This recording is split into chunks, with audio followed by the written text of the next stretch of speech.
நடவு செய்ய வருகிறார் மக்கள் தலைவர் வைகோ அவர்கள். நகர மறுக்கும் நதியென உறங்குகின்ற கடற்கரை வல்வெட்டித்துறை பேசும் அலைகளின்றி பேர் ஆரவாரமின்றி அமைதி காக்கும் அதன் மூச்சு பேச்செல்லாம் விடுதலை பெருமூச்சு. அந்த கரையில்தான் உயிர் எழுத்தின் நீட்சி என அவதரித்தான் அவன். அந்த ஆயுத எழுத்தின் உக்கிரத்தால் தான் அடங்கி கிடந்தது வக்கிர இலங்கை. அவன்தான் பிரபாகரன், பெயரல்ல விடுதலையின் முகவரி.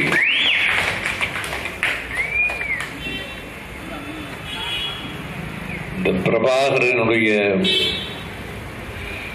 இரண்டு புதல்வர்களில் இளைய புதல்வன் இதோ என் பின்னால் ஒளிப்படமாக இருக்கிறார், பாலச்சந்திரன். வலது பக்கத்திலே கடைக்கால் இரும்பறையை நான் புறநானூற்றில் படித்தேன்.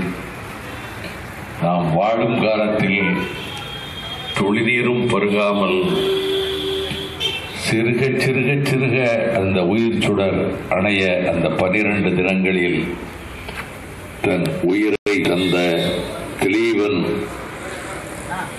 நிழல் படம் அங்கே இருக்கின்றது.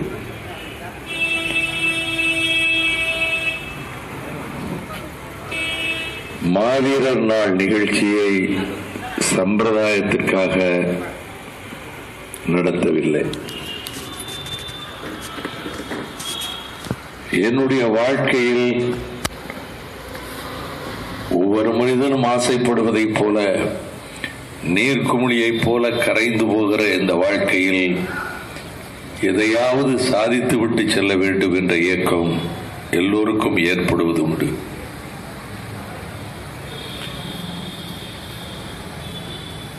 அது புகழுக்காக அல்ல, இந்த வாழ்க்கை பயனற்று போய்விடக் கூடாது என்பதற்காக. அந்த வகையில் ஏறத்தாழ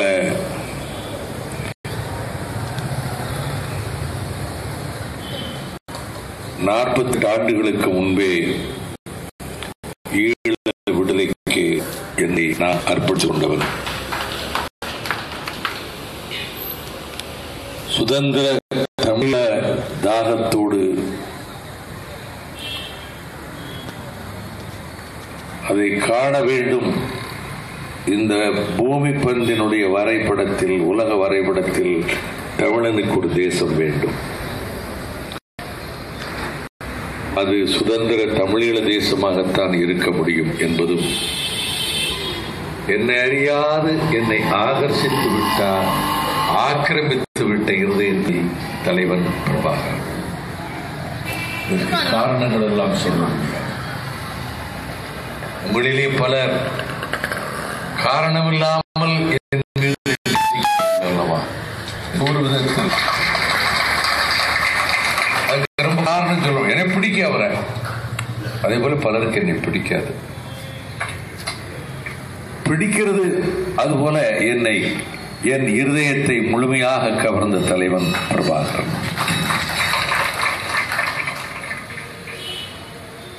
அந்த பழகிய நாட்களை எல்லாம் நான் எண்ணி பார்க்கிறேன்.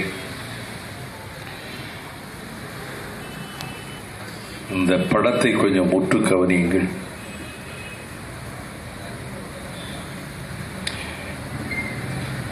இத்தகலத்திலே எல்லோரும் கொல்லப்பட்டு தன் தந்தையின் தலைமையிலே ஆயுதம் ஏந்திய போராளிகளுடைய உடலங்கள் எல்லாம் சிதறி கிடந்து காக்கை கழுகுகள் கொத்துகிற நிலையில் அண்ணன் சார்ல்ஸ் ஆண்டனி யுத்தகலத்திலே கொல்லப்பட்டு இரத்த வெள்ளத்திலே கிடப்பது அறிந்து, இவ்வளவும் அறிந்ததற்கு பிறகு தன்னுடைய தந்தையோடு இருந்த பலரும் கொல்லப்பட்டு விட்டார்கள் என்று தெரிந்த பிறகு பாலச்சந்திரனுக்கு மெய்காப்பாளர்களாக இருந்த 5 விடுதலை புலிகள் அந்த பிள்ளையின் கண் முன்னாலேயே சுட்டுக் கொல்லப்பட்டார்கள்.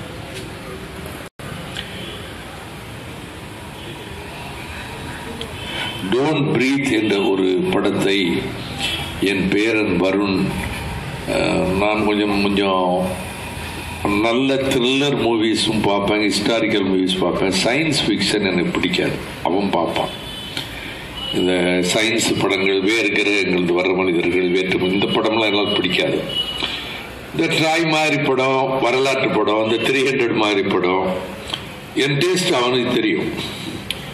த்ரில்லர் பார்ப்பேன். தலைவர் பிரபாகரனுக்கு இந்த படங்கள் ரொம்ப பிடிக்கும். நிறைய படங்கள் பார்ப்பார் அவர். இந்த மாதிரி படங்கள், அந்த ஆங்கில படங்களில் இந்த முத்த காட்சிகள் எல்லாம் அதை எடுத்துருவாங்க. அங்கே போடும்போது திரும்ப பொன்னியின் செல்வன் படிக்க வேண்டும் என்று என்னிடம் சொல்லி அனுப்பி, நான் இங்கிருந்து பொன்னியின் செல்வனையும் சிவகாமி சோதத்தையும் புதிய வால்யூம்களாக வாங்கி தலைவருக்கு அனுப்பி வைத்தேன். நான் வந்த பிறகு நான் படிக்கணும்னு, திரும்ப புக்கு வேணும்னு கேட்டார். அந்த படத்தை அந்த படத்தை பார்க்கிற போது கொஞ்சம் அச்ச உணர்வு, ஒரு அந்த காலத்து அந்த படம் மாதிரி இருந்தது. எனக்கு நான் சொன்னேன், அப்போ நாங்களாம் ஆங்கில படத்துக்கு போவோம், சஃபையர் டாக்கீஸ்க்கு. எல்பின்ஸ்டன் தியேட்டர்னு அண்ணா சிலைக்கு முன்னாடி ஒரு தியேட்டர் இருந்தது. பகல் காட்சி கிடையாது, ராத்திரி காட்சி. அங்கே மினர்வா தியேட்டர்னு வட சென்னையில் இருந்தது. அதில் ஆங்கில படம் மட்டும் போடுவாங்க. 300 பேர் உட்காரலாம். அண்ணா அடிக்கடி அங்கே தான் போய் ஆங்கில படங்கள் பார்த்தாரு. அது மாதிரி இங்கே குளோப் தியேட்டரில் ஆங்கில படம் போடுவாங்க. கேஷனோவில் சில நேரம் போடுவாங்க. நான் எம்ஏ பிரசிடென்சிக்கு வந்த பிறகு இந்த படங்கள்லாம் விடாமல் போய் பாடுறேன். எனக்கு அதில் நாட் 7 வித் லவ்னு முதல்ல ரஷ்யா வித் லவ்னு போட்டாங்க. ரஷ்யா ஆட்சேபனை தெரிவித்ததுனால அப்புறம் நாட் 7 வித் லவ்னு ஜேம்ஸ் பாண்ட் படத்தை போட்டாங்க. இதில் லாரன்ஸ் ஆஃப் அரேபியா, அது ஒரு வரலாற்று சம்பவம். இந்த மாதிரி படங்கள், கிளியோபாட்ரா எனக்கு அவ்வளவு பிடிக்கல. அந்த பழைய ஜூலியஸ் சீசர் பிளாக் அண்ட் ஒயிட்ல பார்த்த படம் மாதிரி இது இல்லை. மார்லன் பிராண்டோ, அதில் ஆண்டனியா வருவார். என்கிட்ட இருக்கு இப்போ கேசட், அமெரிக்காவில் வாங்கிட்டு வந்தேன். ஷேக்ஸ்பியருடைய அந்த டயலாக்ஸையே அந்த படமா எடுத்திருப்பாங்க. ரொம்ப அருமையா இருக்கும். அந்த அளவுக்கு எனக்கு கிளியோபாட்ராவால நான் வெள்ளி விழா கொண்டாடிச்சு சஃபையர்ல. எல்சிட் படம் ஆனந்த் தியேட்டர் தொடங்கும் போது எல்சிட் படம் அங்கதான் திரையிட்டாங்க. முதல் படம். அது உண்மை சம்பவம், ஸ்பெயின்ல நடந்த சம்பவம். எல்சிட் ஒரு பெரிய வீரர். அந்த அரசுக்கு ஏற்படுகின்ற அந்த பிரச்சனைகளில், அந்த அதிகார போட்டியில் ஏற்படுகிற சம்பவங்கள் 3 மணி நேர படம். அற்புதமான படம். நான் அடிக்கடி பார்ப்பேன். என்கிட்ட ஒரிஜினல் கேசட் யூஎஸ்ல வாங்கிட்டு வந்தேன். சார்ல்டன் ஹெஸ்டன், பென்ஹர்ல வர்ற சார்ல்டன் ஹெஸ்டன், 10 கமாண்ட்மெண்ட்ஸ்ல மோசஸா வர்ற சார்ல்டன் ஹெஸ்டன், எல்சிட்ல எல்சிட்னு போட்டான். இது பல பேர் நம்மளால அறவுரை இங்கிலீஷ்ல எல்சிஏடின்னு கிட்டே இருக்கோம். நாங்கள் கிராமத்துக்கு வந்தவங்க தானே. நாங்கள் 10 பேர் இங்கிலீஷ் படத்துக்கு போனால் வெளியே வந்து கேட்டீங்கன்னா 10 பேர் 10 கதை சொல்லுவோம். அந்த லாங்குவேஜ் புரியாது இல்லை. கொஞ்சம் நமக்கு தெரிஞ்சதுல அந்த காட்சிகளை பார்த்து செஞ்சு கற்பனை கொஞ்சம் ஓட்டு படம் இப்படிதான் இருக்கும்னு கதையை தனித்தனியாக கதையை ஒவ்வொருத்தரும் கதையை சொல்லுவோம். நான் மட்டும் எனக்கு கொஞ்சம் நேரம் ஒட்டுடா.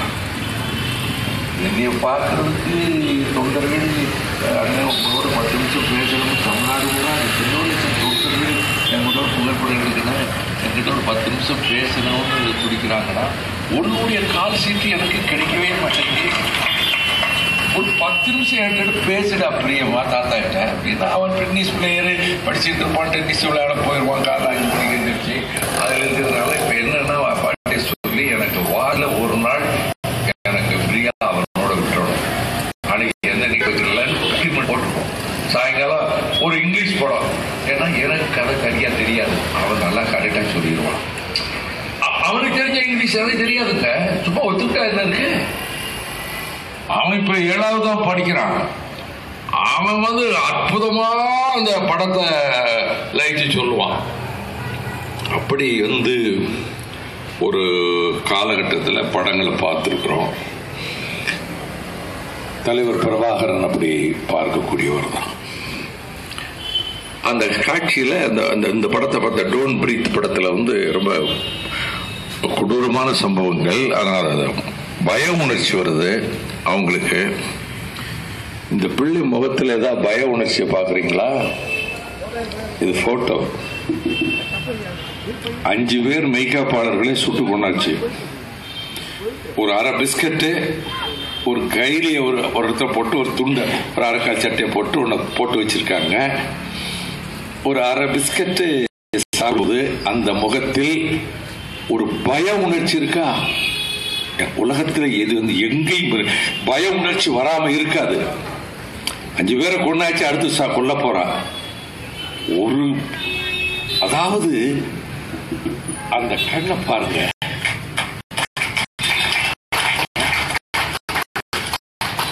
அந்த முக தோற்றத்தை பாருங்க. அதாவது வியட்நாம் வீதியில் 9 வயது குழந்தை பிறந்தமேனியோடு அந்த குழந்தை பின்னாடி லேசத்தி காயம் ஏற்படுது. இது ஒருத்த போட்டோ எடுத்து போட்டா உலக நாடுகள் பூராவிலும் ஊர்வலங்கள் நடந்தது இந்த ஒரு புகைப்படத்துக்காக. உயிரோடு இருந்தார். அமெரிக்காவில் போய் செட்டில் ஆயிருந்தார். நான் படிச்சிருக்கிறேன்.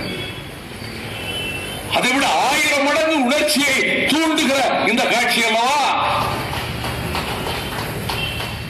5 குண்டுகள் மார்பிலே பாய்ந்தன எங்கள் வீர பிள்ளையினுடைய மார்பிலே. இந்த மாவீரர் நாளில் மரணம் எப்படியும் வந்துதான் தீரும். பாலச்சந்திரன் 1000 வருஷத்துக்கு இருக்க போறதில்லை.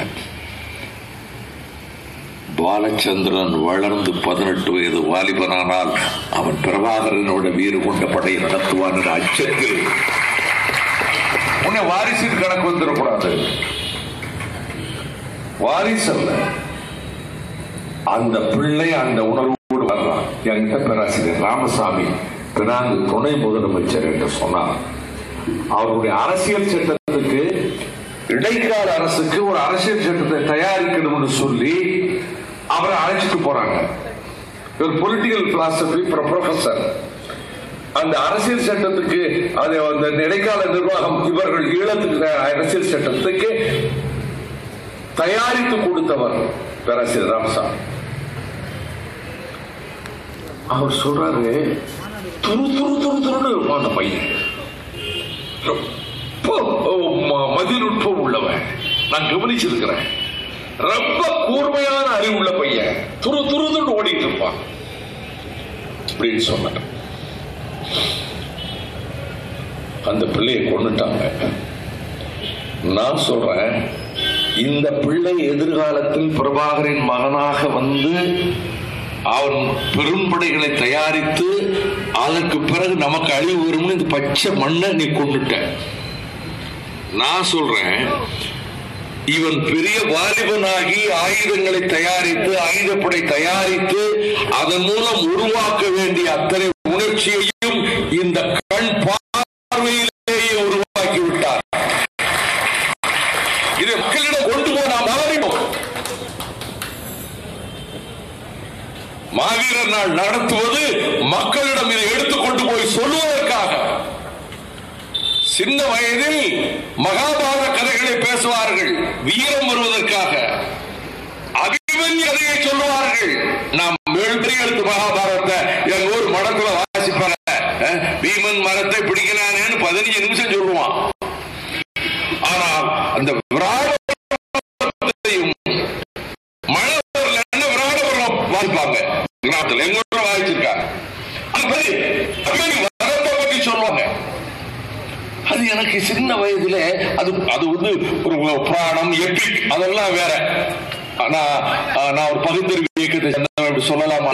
நான் அது ஒரு இலக்கியமா பார்க்கிறேன். அது நடந்த சம்பவம் அல்ல. ஆனால் என் மனதில் அது பதிந்து விட்டதுனால மகாதேவி திரைப்படத்துல கண்ணதாசன் சாவித்திரியை சிறையில போட்டு நனைந்தால் மகாதேவி இல்லையில் மரணதேவி என்று சாவித்திரி சிறையில போட்டுட்டு அவளுடைய பெற்ற குழந்தையை கொண்டு விடுவே, நீ இணங்க மாட்டாய், பி.எஸ். வீரப்பா கர்ஜனை செய்வான். அப்பொழுது பி.எஸ். வீரப்பாவுடைய மனைவி எம்மன் ராஜன் நடிச்சுப்பாங்க. அவங்க அந்த சிறைக்குள் உணவு கொண்டு ஒரு பணிப்பெண்ணாக தான் வந்து பொட்டு தன்னுடைய மகளை கூடைக்குள் வைத்து கொண்டு வந்து விட்டு அந்த குழந்தைய தொட்டில போட்டுட்டு சாவித்திரிக்கு பிறந்த எம்ஜிஆருக்கு பிறந்த குழந்தைய இந்த திரும்ப அந்த உணவு கொண்டு வந்த அந்த கூடையை தூக்கி கொண்டு போவதுக்குள்ள வச்சு கொண்டு போயிட்டான். தோழி பெண்ணை வெளியே அனுப்பிட்டு உள்ள இவ இருக்கிறார் வீரப்பா மனைவி. இப்பொழுது வருகிறார். அந்த பாட்டை கண்ணதாசன் எழுதுகிறார். சிங்கார புன்னகை கண்ணார கிடாயே என அருமையான பாட்டு. இதுவரைக்கும் ஒரு 50,000 கேட்டிருப்பேன். எனது ஒரு பொழுதுபோக்கு ராத்திரி தூங்க போது கலை போனாலும் வீட்டு இருந்தா பண்ணாலும் பழைய பாட்டு பாடிக்கிட்டே இருக்கும். விடிய காலம் எழுந்திரிச்சு அதை ஆஃப் பண்ணுவேன். இன்னைக்கு அதான் நடக்கு. இந்த கொடுமையை எங்க வீட்டுல சகிச்சுக்கிட்டு பேசாம இருக்காங்க. அவங்களுக்கு இந்த சத்தம் அடிக்கிட்டே இருக்க முடியல. இது பழக்கமா போச்சு, என்ன செய்ய முடியும்? இதுல நான் ரொம்ப விரும்பி கேட்கிற பாடல்களில் ரொம்ப விரும்பி கேட்கிற பாடல் நாடோடி மன்னன்ல உழைப்பதிலா உழைப்பை பெறுவதிலா ஒரு 1000-10,000 தடவை கேட்டிருப்பேன். கேட்கும் போது ஒரு உணர்ச்சி வரும். உரையின்ற தாய் நாடு உயர்வதிலே தான் பெருமை. அந்த வரிகள் எனக்கு ஒரு உணர்ச்சி விட்டும். நீங்க வீட்டில் கூட சொல்லுவாங்க, நீங்க இந்த மாதிரி பாத்திரங்களை படிச்சு அந்த பாத்திரங்களாவே தாங்கள் ஆன மாதிரி மானசீகமா கற்பனை பண்ணிக்கிட்டு அப்படியே போயிடுறீங்க எல்லாத்துலயும் அப்படின்னு கூட சொல்லுவாங்க. அப்ப அவனுக்கு ஆயுதம் ஏந்தி போகிறான். சுபத்திரையாள் ஆசி வழங்க வில்லுக்கு விஜயன் அர்ஜுனனுடைய ஆசி மொழியில் அந்த பாட்டை அருமையா எழுதி போர்க்களத்துக்கு போக கடல் கொண்ட சேனையை கண்டு கலங்கவில்லை அபிமன்யு. மனம் பூரித்து மகிழ்ந்தான். தன் வில்லுக்கு தீனி கிடைக்க போகிறது என்று மகிழ்ந்தான். யார்? அபிமன்யு சொல்லிட்டு துரோணர் எங்கே, துரோணர் எங்கே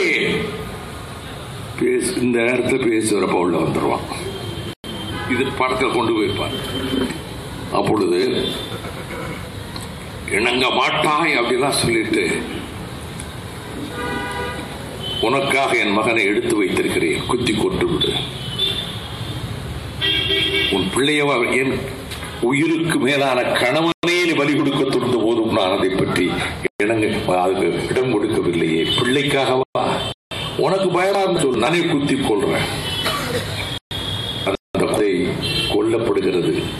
வீல் என்று அந்த தோழிப்பெண் அழகிறாள். இவருக்கு தெரியாது தோழிப்பெண் இருப்பது வீரப்பா மனைவின்னு தெரியாது. இது கற்பனை கதைங்க. இது நான் என்ன சொல்ல வந்தேன்னா, இந்த நிகழ்ச்சியில் அந்த குழந்தையை கொண்டு போன பிறகு அது பிறகு சோகமான பாட்டை கேட்க விரும்பல, வீரமான பாட்டை பாடுன்னு சொல்ற மாதிரி கொண்டு போயிருப்பான். இந்த நிகழ்ச்சி ஒரு கற்பனை, ஒரு மகாபாரதத்துல ஒரு சம்பவத்தை நினைச்சாலே வீரம் வருத.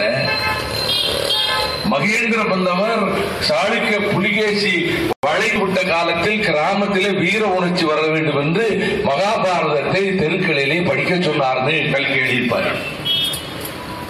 நம்முடைய உண்மையான வீரத்தை புறநானூர்ல பாடல்கள் வீரம் இருக்கு. அது உயர்வு நவிச்சியா நிறைய எழுதியிருப்பாங்க நம்ம தமிழ் புலவர்கள். ஆனால் அதை உண்மையான புறநானூறு, அதை விட வீரமான நிகழ்ச்சிகளை நடத்தி காட்டியவர்கள் நம்முடைய காலத்திலே விளைவுகள். இதை மக்களிடம் நாம் கொண்டு போய் சேர்க்க வேண்டாமா? வீடுகள்ல பாய்மார்கள் தாலாட்டு பாடும் போது வீரத்தை உணர்ச்சியை ஊட்டுவாங்க. அதுபோல முயற்சி பண்ணுகிறார். திரைக்காவியங்கள் எடுக்கிறார், ஒளிப்படம் எடுக்கிறார். நான் ஏன் இந்த 3 பேரை மட்டும் அழைச்சேன்? தகுதி இருக்கு இதை பேசுறதுக்கு அவங்களுக்கு, அதனால அழைச்சிருக்கேன். சங்கிலிய மல்லிய சங்கிலிய தோல்ல போட்டுட்டு இப்படி வந்தேன்னு வர அந்த ஆசிரியர் ஓவியரை நான் பார்க்கிறேன். அந்த காலத்துல தல்வி பிரபாகரனை கட்டி தழுவினேன்னு சொன்னாரு. அந்த காலத்துல இவர் பெருஞ்சி தரனார் மாதிரி அறம்பாடுகிற கவிஞன். இந்த கவிஞன், இந்த ஓவியர் தம்பி சொன்னாரு. நான் 2009க்கு பிறகு வந்தேன். நான் சொல்றேன், நீங்க உங்களை போன்ற இளைஞர்கள் முன்னெடுக்கணும்னு கடற்கரை நிகழ்ச்சிகளுக்கு வரும்போதெல்லாம் நான் பேசாமல் உங்களை பேச சொன்னேன். உங்களுக்கு அரசியல் அபிலாசைகள் இல்லை. உங்களுக்கு தனக்கென்று ஒரு அரசியலில் ஒரு இடத்தில் ஒரு பதவி பெற வேண்டும், ஒரு இடத்துக்கு ஒரு எண்ணம் இல்லை. நல்ல ஆங்கில புலமை இருக்கிறது, தெளிவு இருக்கிறது, பிரச்சனைகளை அலசி ஆறுகிறது, உங்களுக்கு ஒரு கூர்மையான நோக்கம் இருக்கிறது. ஆனால் யாரும் சாதிக்க முடியாததை நீங்கள் போய் ஜெர்மனியிலே பிரமனிலே போய் சாதித்து விட்டீர்களே. இந்தியாவை குற்றவாளி என்று அறிவிக்க வைத்து விட்டீர்களே. உங்களுக்கு எந்த பதவியும் கிடையாது. நான் கூட நினைக்கிறது, நம்ம அந்த 2 இடத்தை வச்சுக்கிட்டு அந்த ஹியூமன் ரைட்ஸ் கமிஷனுடைய அன்னைய டிப்டி சேர்மன் ஹோஸ்ட் கிட்ட செம்மணியில போய் தோண்டி எடுக்க சொல்லி நம்ம வச்சுட்டோம். அந்த ஒரு 2 எழுத்து கொஞ்சம் உதவி பண்ணி லண்டன்ல போய் பேசணும், எம்பி எழுத்து அதை வீணாக்கி போட்டோமே அப்படின்னு சமயத்தில் நினைச்சா, எந்த பதவியும் இல்லாத சாதிச்சிருக்கிறாரே தம்பி திருமுருகன் காந்தி.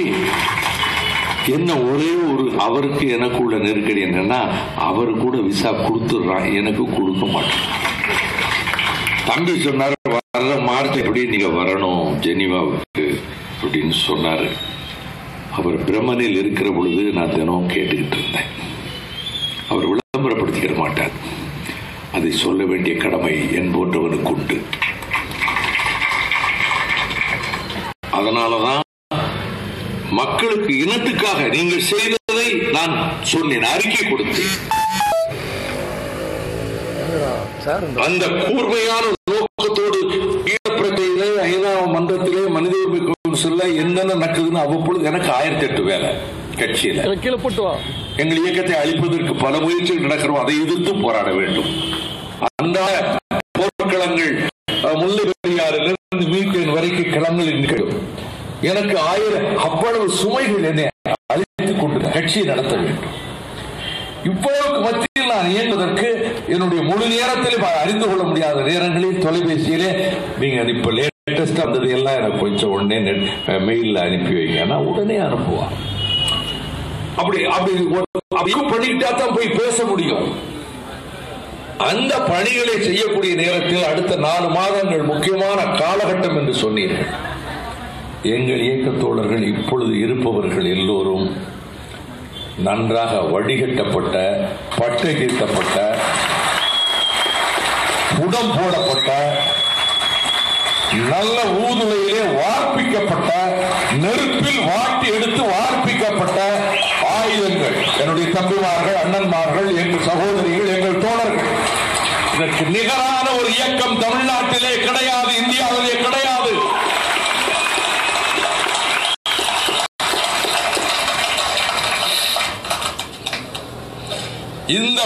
இந்த பிள்ளை நான் சொல்றேன், இன்னைக்கு கௌரிக்குமார்னு இயக்கத்தில் உயிரான தோழர், அவர் வீடுல திருமணம் காலையில் இப்ப வரவேற்பு. அங்க திருமணத்தை வரவேற்பை முடிச்சு அடுத்த தெருவில் பொதுக்கூட்டம் ஏற்பாடு பண்ணி திருவள்ளூர் மாவட்டத்திலிருந்து எங்க உயர்நிலை குழு உறுப்பினர் மாவட்ட செயலர் டிஆர்ஆர் உட்கார்ந்து இருக்கிறாரு. அங்க நம்ம தோழர்கள் எல்லாம் முக்கியமானவங்க எல்லாம் அங்க இருக்கிறாங்க. நான் இப்ப நினைச்சுட்டேன், தெருவில் கூட்டம் போடுறதை விட இது பயனுள்ளதா இருக்குங்கிறதுனால அடுத்த வருஷம் நாங்க முதல் நாள் பூரா கொண்டாட்டம், தலைவர் பிறந்த நாள் காலையிலிருந்து கொண்டாட்டம். அது எப்படி செய்யணுமோன்னு கவனம் பண்ணிட்டு இருக்காங்க. மறுநாள் பூரா காலையிலிருந்து மாவீரர் நாள் நிகழ்ச்சி, காலையிலிருந்து தகுதியாக கொண்டு வந்து பேச வச்சு, இங்க கீழையும் டிவி மேலையும் டிவி, அங்க ஒரு 200 பேர் இருக்கலாம், கீழே ஒரு 300 பேர் இருக்கலாம், 1000 பேர் பார்க்கிற மாதிரி பண்ணிடுவோம்.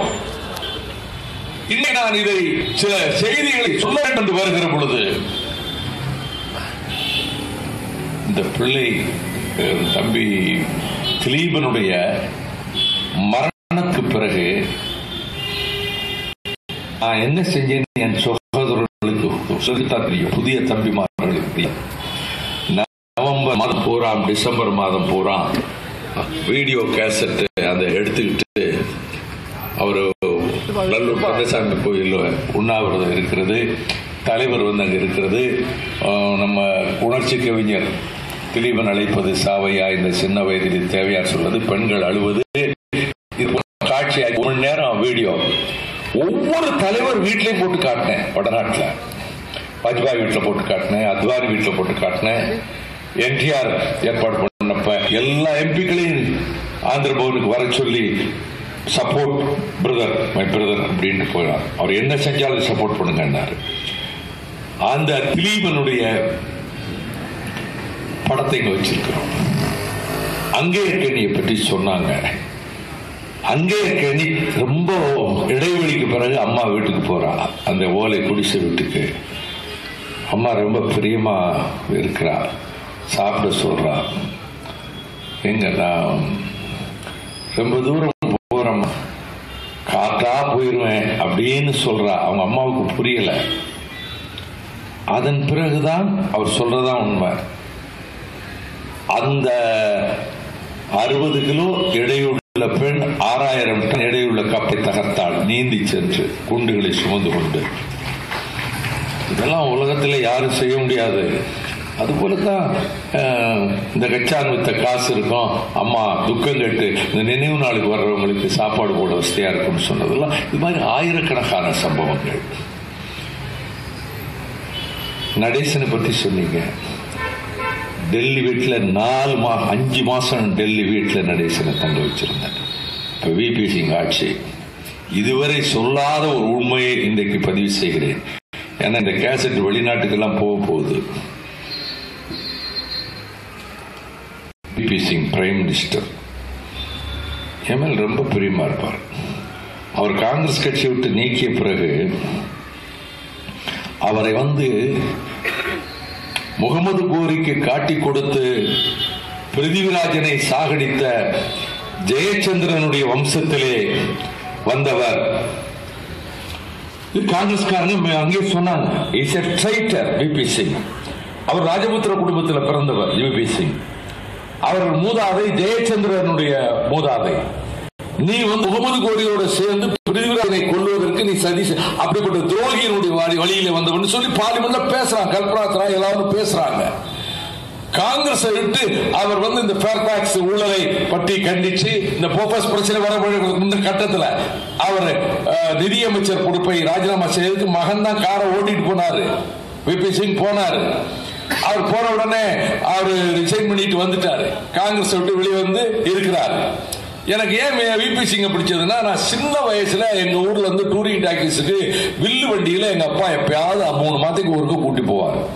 ரொம்ப கண்டிப்பு எங்க வீட்டுல, வெளியவே போக முடியாது. அது திருவேங்கடத்துல டூரிங் டாக்கீஸ். ஒரு ரீல் விட்ட உடனே டீ முறுக்கி வைப்பான், 2வது ரீல் விட்ட உடனே இடவேளை, அடுத்து 3 ரீல் விட்ட உடனே டீ முறுக்கி வைப்பான். இதான் அந்த காலத்து படம். பூரா மனதை குதிச்சு வச்சு உட்கார்ந்துருப்பாங்க. நாங்க பெஞ்சு டிக்கெட்ல சேர் டிக்கெட் உட்கார்ந்துருப்போம். அப்ப சந்திரலேகா பார்த்தனால, சந்திரலேகாவில் சசாங்கனா ரஞ்சன் வருவாரு, அவங்க கூட பிறந்த அண்ணனா எம்கே ராதா வருவாரு.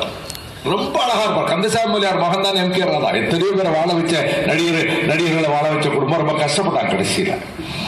அபூர்வ சகோதரர்கள்ல அவர் ரெட்டை வேடத்துல வருவாரு. ரெட்டை வேட படங்கள்லயே எனக்கு நாடோடி மன்னன் பிடிக்கும், எனக்கு உத்தமபுத்திரன் பிடிக்கும். எல்லாம் இருந்தாலும் அந்த பழைய ஜெமினியின் அபூர்வ சகோதரர் மாதிரி ரெட்டை வேட படம் இது வரைக்கும் தமிழ்நாட்டில் வந்தது கிடையாது. இப்ப கூட நீங்க பார்க்கலாம். எனக்கு அந்த சின்ன வயசுல அந்த எம்கே ராதா என் மனசு பிடிச்சு போச்சு. எல்லா நடிகர்களையும் விட சின்ன பையன் இல்லையா, என் மனசுல பதிஞ்சிருச்சு. அந்த எம்கே ராதா மாதிரியே விபி சிங் இருந்ததுனால முதல்ல அவரை பார்லிமெண்ட்ல பார்த்த உடனே எனக்கு அவரை பிடிச்சு போச்சு. சிலதெல்லாம் காட்டு வெளிப்படையா சொல்றேன், மைண்ட்ல பிடிக்கிறதானே ஒரு பிரியம். அந்த விபி சிங்க பிடிச்சி அட்டாக் பண்றாங்க.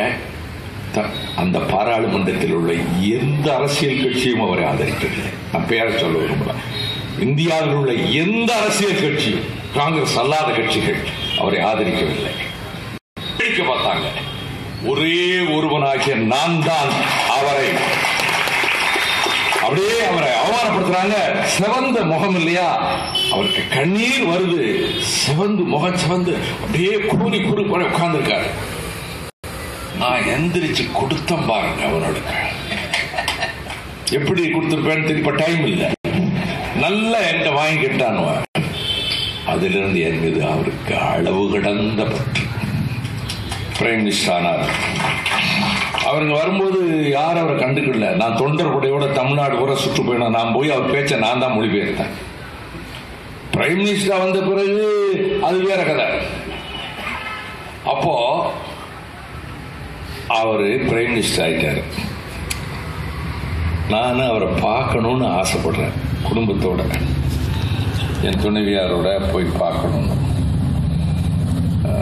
என் தம்பியும் வந்திருக்கான். தம்பி துணைவியாரும் எங்கள் அக்கா மாடு தான் கட்டியிருக்கான், ரவி வந்திருக்காங்க பார்க்கணுன்னு. பிரைம் மினிஸ்டர் ஆஃபீஸ் போனால் அவருக்கு அப்பாயின்மெண்ட்லாம் இப்போ கிடையாது, அது 1 வீக் ஃபுல்லாக இருக்குன்ட்டாங்க. அவர் ராஜ்யசபா உள்ளே வந்துட்டு வெளியே லாபிக்கு வர்றாரு. நான் லாபியில் போய் பார்த்தேன். என்னன்னாரு, நான் குடும்பத்தோடு அவங்கள வந்து பார்க்கணும். உடனே கூட வந்து கூப்பிட்டாரு. நாளைக்கு சாயங்காலம் 6 மணி மேலே எல்லா ப்ரோக்ராம் கேன்சல் பண்ணேன். நாளைக்கே வாங்கன்ட்டாரு. வீடும் இருக்கு, ஆபீஸ் இருக்கு. பிஎல ரெஸ்கஸ் ரோட்ல எங்களை வீட்டுக்கு கூட்டி போனாரு. வீடும் ஆபீஸ் ஒன்று தான். எங்களை வீட்டுக்கு கூட்டி போனாரு. எல்லாரையும் உட்கார வச்சு உபசரிச்சு போட்டோலாம் எடுத்த உடனே அவங்களெல்லாம் விட்டுட்டு நான் தனியா போயிட்டேன். அப்போ நான் ஒன்றும் சொல்லலை. அவர் என்னைய கேபினெட் மினிஸ்டர் ஆக்க ஆசைப்பட்டார்.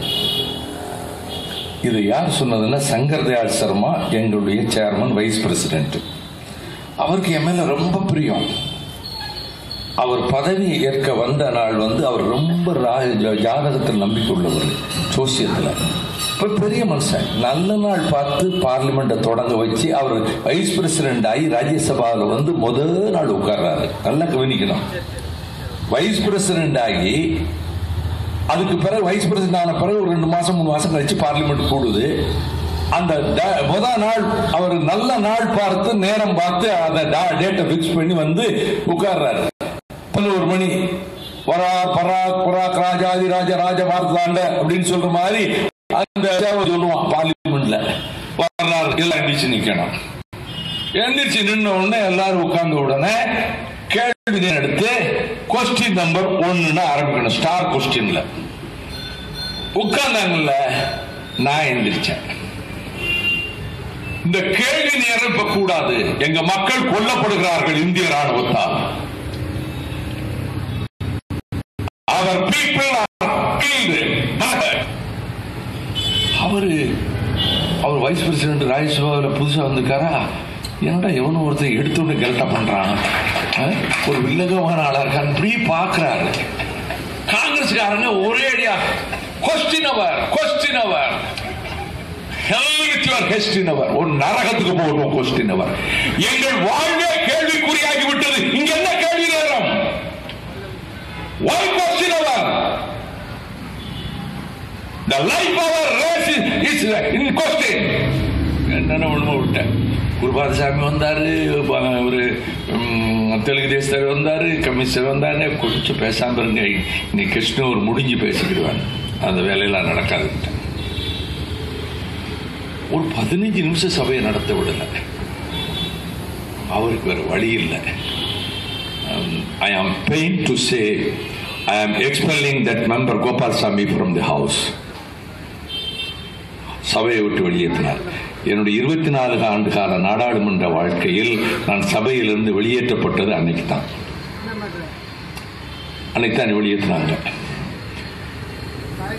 பிறகு கொஞ்ச நாள் கழித்து என் மேல அளவு கடந்த பாசம், நான் கொஸ்டின் ரைஸ் பண்றது எல்லாம் வந்து அவருக்கு எப்படியோ என் மேல ரொம்ப பிரியமாயிருச்சுங்க. அவ்வளவு அன்பா இருப்பாரு. அவரு கலைஞருக்கு முதலமைச்சருக்கு விழா நடத்தணும், ராஜராஜ சோழன் விழா. அதுக்கு அழைக்கிறதுக்கு என்னை விட்டு கேட்குறாங்க. நல்லா கவனிச்சுக்கிடுங்க. நான் வைஸ் பிரசிடென்ட் போய் எங்க விழாவுக்கு வரணும், சீஃப் மினிஸ்டருக்கு ஒரு பாராட்டு விழா யூனிவர்சிட்டியில. சரின்ட்டார். நான் என்ன சொன்னாலும் கேட்பார்.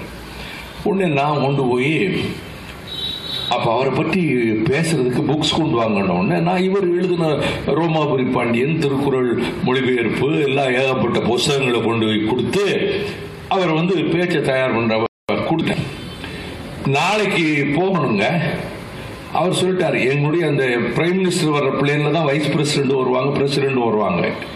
இப்படி அமெரிக்காவில் ஏர்ஃபோர்ஸ் ஒன்றுன்னு வச்சிருக்காங்க, அது மாதிரி ஒரு பிளேன் இருக்கு இங்கே இந்தியாவில். அந்த பிளேன்ல பிரைம் மினிஸ்டர் ரொம்ப சௌரியமா இருக்கும், உள்ள ஒரு வீடு மாதிரி இருக்குன்னு வைங்களேன். அதுல தான் வரணும். வாஜ்பாய் என்னை கூட்டி போயிருக்காரு. அதுல முதல் நாள் போறோம், நாளைக்கு புறப்படணுங்க, இன்னைக்கு காலையில போறேன், பேச்சு தயார் பண்ணிட்டீங்களா? முதல் நாள் கேட்குறேன். நாளை காலையில் தயாராகிடும், உங்களுக்கு அனுப்பி வச்சிடுறேன். காலையில் 8 மணிக்கு என் வீட்டுக்கு வைஸ் பிரசிடென்ட் வீட்டில் இருந்து கலைஞரை பற்றிய பாராட்டு பேச்சை கொண்டாந்து கொடுத்துட்டாங்க. கலைஞரை பற்றி ஒரு வரையும் எழுதலையே. அவன் பூரா என்னமோ புத்த மதம், அந்த மதம், இந்த மதம், இது வந்ததுன்னு இவருக்கு குப்பையில் போட்டான். எனக்கு நான் தாங்க முடியல. நான் நேரா 10 மணிக்கு ஹவுஸுக்கு போயிட்டேன். 10 ஆளுக்கு இவரு சேர்மன் 10:30 வந்துட்டாரு. நான் உடனே கேட்டேன், மிஸ்டர் சேர்மன், ரொம்ப வருத்தமா இருக்கு, இதுல எங்க சீஃப் மினிஸ்டர் டாக்டர் கருணாநிதியை பத்தி ஒண்ணுமே இல்லை, இது போய் எப்படி பேசுவீங்க? அப்படியா, நீங்களே ஒரு பேச்சை தயார் பண்ணிட்டு வாங்க, நான் பார்த்துருவேன். நான் உடனே போய் உட்கார்ந்து ராத்திரி வரைக்கும் அவர் வைஸ் பிரசிடென்ட் கலைஞரை பாராட்டி பேசுற ஆங்கில உரை தயார் பண்றேன். இவர் திருக்குறளை எழுதினது, இவருடைய கடந்த கால போராட்ட வாழ்க்கை, இவர் லிட்டரேச்சர்ல எவ்வளவு பெரிய பாண்டித்யம் பெற்றவர், இவருடைய எல்லா சங்க தமிழ்ல எல்லாம் போட்டு எழுதி, அப்பதான் நான் தான் அவர் மேல விசுவாசத்தில் உச்சியில் இருந்தேன். அவரை பற்றி எழுதி பேச்சை எழுதி ரெடி பண்ண ராத்திரி ஆயிடுச்சு. நல்லா கேட்டுக்கிட்டேன், நைட் 10 மணி ஆயிடுச்சு. அந்நேரத்துக்கு மேல கொடுக்க முடியாதுல்ல. காலையில நாங்க 10 மணிக்கு பிளைட்ல போகணும். நான் பேச்ச கொண்டு போறேன், இந்த டைப் அடிச்சத அந்த பிளேன்லயே அங்க ஜெராக்ஸ் மிஷின்ல அதுலயே இருக்கு. என் பேச்ச ஃபுல்லா அடிச்சு கொண்டு வரும்போது அவருக்கு ஒரு பட்டம் கொடுக்கணும்னு நான் ஆசைப்படுறேன். நல்லா கவனிக்கணும், நான் கொஞ்சம் கூத்தா பண்ணியிருக்கேன். முத்தமிழ் அறிஞர்னு நான் தான் எழுதினேன்.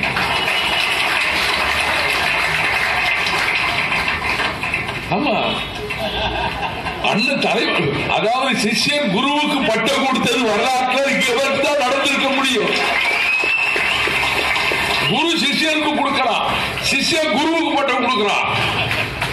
முத்தமிழ் அறிஞர்னு மொத்த பேச்சையும் கொடுத்தாங்க. கம்ப்யூட்டர் போட்டு வந்துருச்சு. காப்பீஸ் எடுக்கணுமே, இறங்கின உடனே கலெக்டர் கூப்பிட்டேன், தஞ்சாவூர் கலெக்டர். இதுக்கு ஒரு 100 காப்பி உடனே எடுத்துட்டு வரணும். எடுத்து வந்தாச்சு. நான் தானே பேச்சை தயார் பண்ணியிருக்கேன், நான் தான் டிரான்ஸ்லேட்டர். அவரு மான் பிளாக் பேனா ஒண்ணு, அவர் சொல்றாரு, கலைஞர் கிரேட் ரைட்டர், அவருக்கு நான் ஒன்று பிரசன்ட் பண்ணணும். என்ன பிரசன்ட் பண்ண போறீங்க? மான் பிளாக் பேனா, அது ரொம்ப ஃபேமஸ். அது ஒரு புது பேனா கொண்டு வர, அதையும் கொடுத்துட்டு அவர் vice president Shankar Dayal Sharma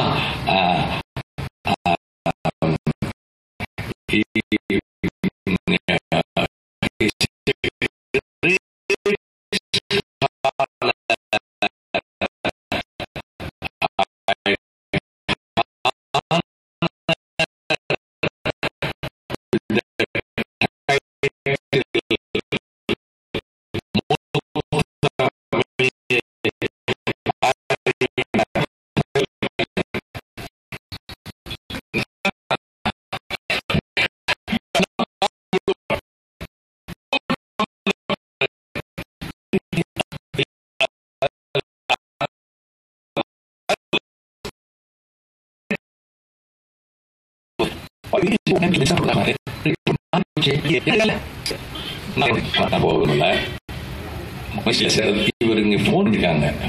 election நான் சிவாசியில் தோத்துட்டேன், ஆனா ராஜ்சபாவில் இருக்கிறேன்.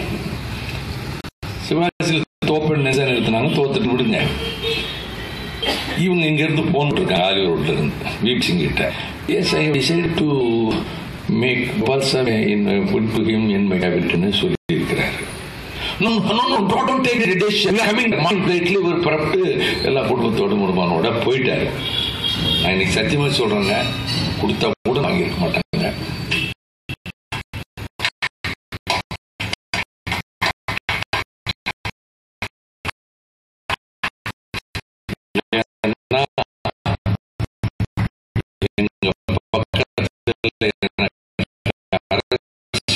குருவா ஒருவர் இருந்தார்.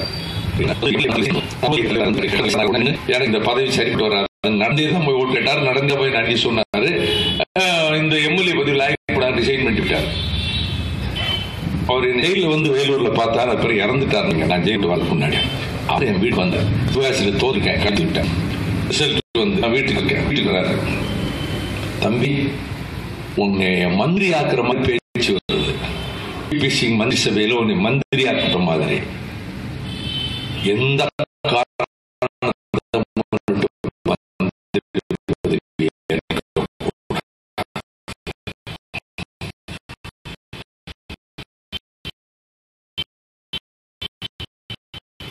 அரசியல் நல்லதில்லை. தகுதி வாய்ந்தவர், அவர் எனக்கு குருவாக இருந்தவர், பார்லிமெண்ட்ல தொடக்கத்தில் எனக்கு பயிற்சி கொடுத்தவர், அதெல்லாம் நம்ம அப்படிப்பட்ட அந்த நிலையில விபி சிங்க நான் போய் உட்கார்ந்து பேசுனேன். உங்களுக்கு பெரிய மினிஸ்ட்ரி ஆக்கணும்னு நினைக்க முடியல, உங்களுக்கு ஒரு வேற ஏதாவது ஒரு போஸ்ட் கொடுக்கணும்னு நினைக்கிறேன் கவர்மெண்ட் சார்பா அப்படின்னு சொன்னாருங்க விபி சிங். நான் சொன்னேன்,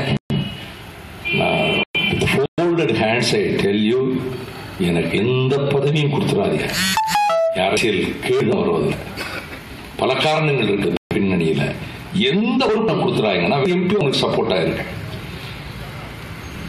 எல்லாரும் பதவி கேட்கிறாங்க, நீங்க வேண்டாட்டு போறீங்க அப்படின்னு.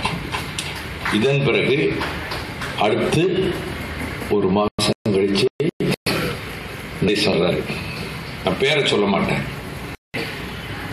நான் போய் வீசிங்கிட்ட டைம் ஆயிட்டு 7:30 மணிக்கு வீட்டுக்கு 8 மணிக்கு வீட்டுக்கு தனியாக பேசணும். இன்னும் ஆயுதங்கள் வேணும்னு பிரபாகரன் லிஸ்ட் எனக்கு காப்பி வச்சிருக்காங்க, அவர் கொடுத்த லிஸ்ட் காப்பி வச்சிருக்கேன். என்னென்ன கன்ஸ் வேணும், என்னென்ன வெப்பன்ஸ் வேணும் யுத்தத்துக்கு, இந்த லிஸ்டோட போயிட்டு நல்லா பேசிட்டு இருந்துட்டு பிரைம் மினிஸ்டர் எங்க மக்கள் செத்துக்கிட்டு இருக்கிறாங்க, ஈழத்துல சிங்களம் அழிக்கிறான், அவனுக்கு எல்லாரும் ஆயுதம் கொடுக்குறாங்க, அவன் வந்து வின் பண்ணி வரணும், இதெல்லாம் நீங்க செய்யணும்னு சொல்லி இந்த வெப்பன்ஸ் லிஸ்ட் அவரை கொடுத்தேன். பார்த்தாரு, it is a coalition government, my hand are tied, to be very sensitive problem, என் கையை கட்டப்பட்டிருக்கு, நான் இந்த ஆயுதங்கள் கொடுக்க முடியாது அப்படின்னா மருந்து கொடுங்க, அது நான் செய்யறேன். அவங்களுக்கு மருந்துகள் கொடுங்க, சண்டை நடக்கு, அது எவ்வளவு வேணாலும் தர்றேன். நீங்க நாளை காலையில போய் எக்ஸ்டர்னல் அஃபேர்ஸ் மினிஸ்டர் குஜரால பாருங்க. நான் குஜராத் வீட்டுக்கு போறேன், ஈழத்துக்கு போயிட்டு வந்து கேசட்டை அவர் பார்க்க ஆசைப்பட்டாரு, போட்டேன். கேசட்டை பார்த்தாரு, டிஃபன் வீட்டில் சாப்பிட்டேன். பிரைம் மினிஸ்டர் சொன்னாரு, நீங்க வர்ற விஷயத்தை செஞ்சு கொடுக்க சொல்லி ஜார்ஜ் பெர்னாண்டஸும் நீங்க சொன்னீங்கன்னு பேசினாரு. அப்போ நான் அரேஞ்ச் பண்ணிடுறேன். ஃபர்ஸ்ட் இன்டென்ட் எவ்வளவு, 37 லட்சத்துக்கு ஒரு இன்டென்ட் நான் கொண்டு போய் கொடுத்தேன் மெடிசின்ஸ். இது ஓகே பண்ணிட்டாங்க. இப்ப ரிட்டையர்ட் ஆயிட்டார் அவர், ராவ்ல பெரிய ஆபீசரா இருந்தார், தமிழர். அப்ப அவரை என்னை சந்திக்க அவர் சொன்னார், அவர் ரா ஆபீசர், அவரையும் கண்காணிக்கிற ஐஎஸ் இருக்குங்கிறதுனால லேண்ட்லைன்ல வேற இடத்துல வந்து பேசிட்டு இந்த படத்துக்கு பார்க்குக்கு வாங்கன்னு என்னை கூப்பிடுறாரு. நான் நடேசனை கூட்டு போறேன். நடேசன் வீட்டுல இருக்காரு. மேல அநேகமா ஓகே பண்ணிட்டாங்க, இது இன்டென்ட் போட்டு அனுப்புது. ஃபர்ஸ்ட் இது 37 லட்சம் மெடிசின், பிறகு வரிசை அனுப்பலான்ட்டு. இந்த செய்தியை கேபினட் செக்ரட்டரியா இருந்த TN சேசன் எங்க திமுக கட்சி தலைமைக்கு கசிய விட்டான். இந்த மாதிரி மெடிசின்ஸ் எல்டிடிக்கும் போடாம புனர்வாழ்வு கழகத்துக்கு எம்ஜிஆர் கொடுத்தாருல. எப்படி நீங்க மெடிசின் கொடுக்கலாம்? என்ன முடிவு இது? எப்படி நீங்க கொடுக்கலாம்? பிரைவேட் போய் செலவு போய் பாடி என்ன யார் சொல்றாங்க? யாருடைய ஏற்பாடு? என்ன மெடிசின் அனுப்புறது?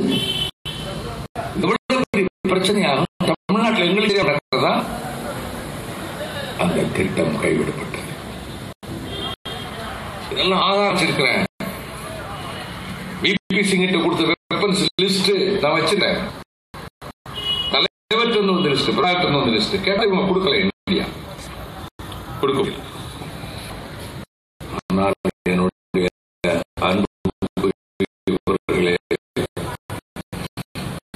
அந்த தலைவரை போய் பார்க்க போகும்போது உண்மையா சொல்றேன், நான் உயிர் ஒரு நினைக்க போகல. நான் உழைஞ்ச நிலையில் அந்த கதையை வேண்டாம், உங்களுக்கு எல்லாம் தெரியும். பிறகு புலிகள் காயப்பட்டுவாங்க. கவர்மெண்ட்டுக்கு காயப்பட்ட புலிகளை என் வீட்டை சொல்லி வீட்டை வச்சிருப்பாங்க. 37 காயப்பட்ட புலிகள். என்னை பாதுகாக்க வந்த பையன்கள்லயே 6 பேரு காயப்பட்டு வந்திருக்கான். எனக்கு பாதுகாப்பு வந்தாங்கல்ல அந்த பையன் 6 பேர். ஒரு வருஷம் நம்ம வீட்டுல இருந்தாங்க.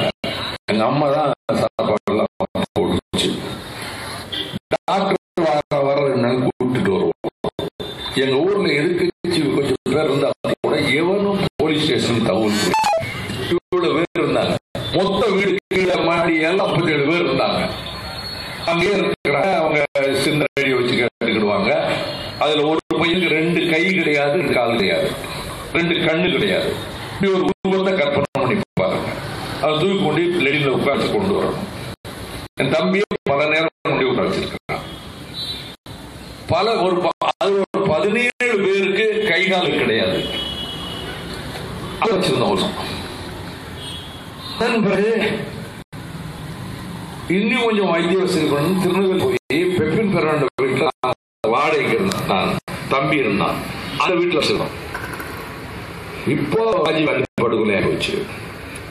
அன்னைக்கு ராத்திரி இந்த பையனை வேற இடம் நினைச்சு இன்னொருத்தர் கட்டின புது வீட்டுக்கு கொண்டு போய் வச்சோம். அவருக்கு ஈழ உணர்வாளர். அன்னைக்கு ராத்திரி சம்சாரம் வந்து அழுது துடிக்குது. என்னங்க ராஜீவ்காந்தியை கொண்டுட்டாங்க, இவங்களை கொண்டாந்து வச்சா நம்ம குடும்பம் என்ன ஆகுது? ரொம்ப தமிழ் உணர்வாளர் அவரு. ஒரு 100 பேர் தாக்க வந்தப்ப இவங்க தாய்மாமார் 2 பேர் தாக்கி அதுல ஒருத்தர் கொலை செஞ்சு அவர் 14 வருஷம் வேலூர் ஜெயில இருந்து கல்யாணம் ஆகாமலே வந்து பிறகு எங்க அக்கா வீட்டுல இருந்து இறந்து போனாங்க. அம்மா கூட பிறந்தவர். என்னுடைய கடைசி கல்யாணமே ஆகல. எங்க அம்மாவோட பிறந்தவருக்கு அவர் அந்த வீட்டுல கொண்டு வச்சு குடும்பத்தை வச்சு இவங்களை கொண்டு அனுப்பிச்சிட்டோம்.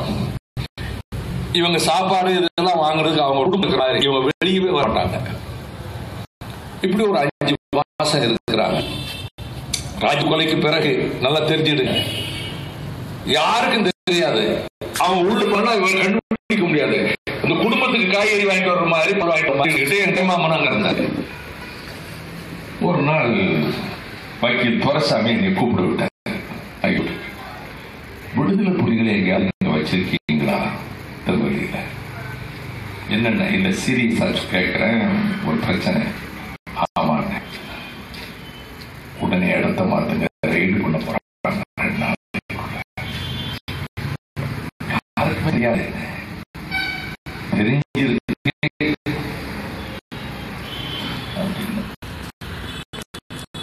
யார் சொல்லிட முடியும் எனக்கு சொல்ல விரும்புகிறேன்.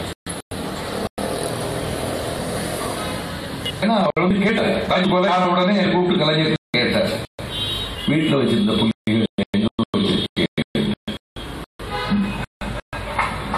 நான் வேற இடத்துல வச்சிருக்கேன்.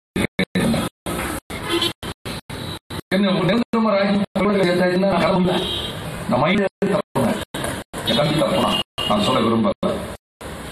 நாங்க 100 தப்புன எங்க குடும்பம் இல்ல, நாங்க இந்த பேரோட நாங்க உள்ள வேண்டிய 2 பேரும் 100 இலையில தப்பி இருக்கோம். நாங்க தம்பி முட்டாதனால நான் சொல்ல விரும்பல. அப்போ நான் உடனே போய் இந்த பையங்களை அந்த வீட்டில் இருந்து எடுத்துட்டு வந்து என் தம்பி ஒய்ஃபு எல்லாரையும் அனுப்பிட்டு என் தம்பி வீட்டு அவங்க கூட்டு வந்துட்டான். 21 பேர் எல்லாரும் சைனைடு குப்பி வச்சுட்டான். பெங்களூர் மொத்தம் குப்பி இறந்தாங்க. அது மாதிரி போறான். நான் சொன்னேன், நீ என் வீட்டில் தங்க வச்ச வீட்டில் நீ சைனைடு குப்பி கடிச்சு 21 பேர் சேர்த்தா 50 தலைமுறைக்கு இந்த பள்ளி என் மேல விடும். தலைவருக்கு நான் அன்பா இருந்ததுக்கு இதுதான் நீங்க கொடுக்குற பரிசா?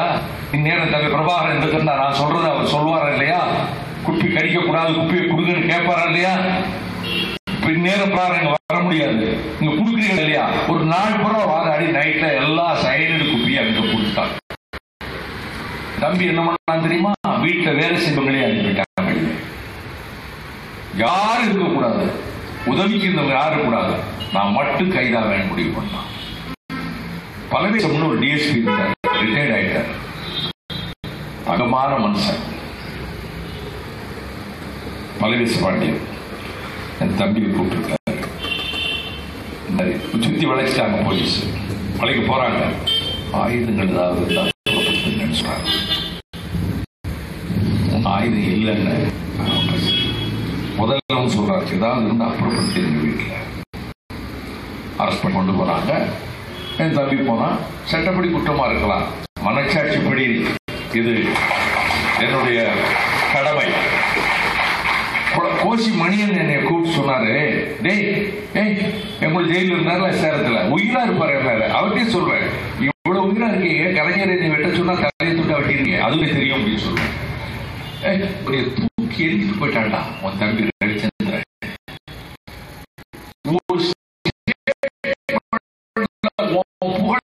தூக்கி எறிஞ்சி உச்சிக்கு போயிட்டாண்டா. கோர்ட் ஸ்டேட்மெண்ட் கொடுத்தா பாரு. அதே கோசி மணியை விட்டு பாதுகாப்பு ஏர்போர்ட்ல விட்ட நான் திமுக சொல்லிக்கிறேன். கட்சி நம்பினால ஆபத்து வந்துட்டு நான் பாலுகிட்ட கொஞ்சம் வெளியே இருக்கேன். கூட வந்துட்டாங்க. காலையில் ஏர்போர்ட்ல பால் வெளியே இருக்கேன். அண்ணன் சத்தை கொடுங்க அண்ணன். என் தம்பியால திமுகவுக்கு எடுத்துட்டா. என் தம்பி ஒவ்வொரு மந்திரிகிட்டையும் போய் தப்பு பண்ணி பணம் எடுத்து தடுத்ததாக ஒரு சைபர் லெட்டரை எல்லா செயற்குழு உறுப்பினருக்கு அனுப்பிக்கிறது. இந்த ஸ்டாலின் கூட இருக்கக்கூடிய இன்னும் நான் பேரை சொல்ல விரும்பல, நான் பேரை இப்ப சொல்ல விரும்பல. இன்னும் இதை நாஞ்சில் மனோகர நாஞ்சில் கூப்பிட்டு இப்படி ஒரு லெட்டரை எல்லாம் பேருக்கு அனுப்பியிருக்கான். அப்படி என்கிட்ட கொடுத்தா அந்த லெட்டரை வீட்டுக்கு கூப்பிட்டு விட்டு மூக்காத்தா தெருவுக்கு கூப்பிட்டு விட்டு என் தம்பி முதிரி சபைகளுக்கு மெட்ராஸ் வந்தது இல்லை. நாங்க எங்க ஊர்ல சினிமா கூட்டம் டூரிங் தியேட்டர் கொடுப்போம், அது ஓடல. விஷத்தை கொடுங்க, நான் வாங்கிட்டு போய் சாப்பிட்றேன். சரி, காலையில் ஆரம்ப வீட்டுக்கு போறேன். ஒரு மணி இருக்கும். நீ கேட்டு போடல இல்ல போடல பரப்பாரு. காலை 5:30 மணிக்கு எதிர்ச்சி, காலையில் தானே வாங்கிட்டு இருக்காங்க வீட்டுக்கு. 5 மணிக்கு எதிர்ச்சி கேட்டு வீட்டுக்கு போயிட்டேன். மதிக்கல வைக்கோ, நான் வரமாட்டேன். நேரும் கோசி மணி வந்திருக்காங்க வீட்டுல. அவர் 5:30 மணிக்கே போயிட்டாரு. போய் கலைஞர்கிட்ட அவர் வீட்டை விட்டு போயிட்டாரு. மேல போட்டு துண்ட தூக்கி எரிஞ்சா. இது நாஞ்சார் சொன்னது. துண்ட தூக்கி எரிஞ்சா. செயற்குழுல பார்த்துருக்கேன். அங்க கேள்வி வீட்டுல தான் இருக்கேன். வீட்டை டிஃபன் சாப்பிட்டு அவரு செயற்குழு நம்மளும் பார்த்துருவோம் அப்படின்னு அவர் என் கூட வர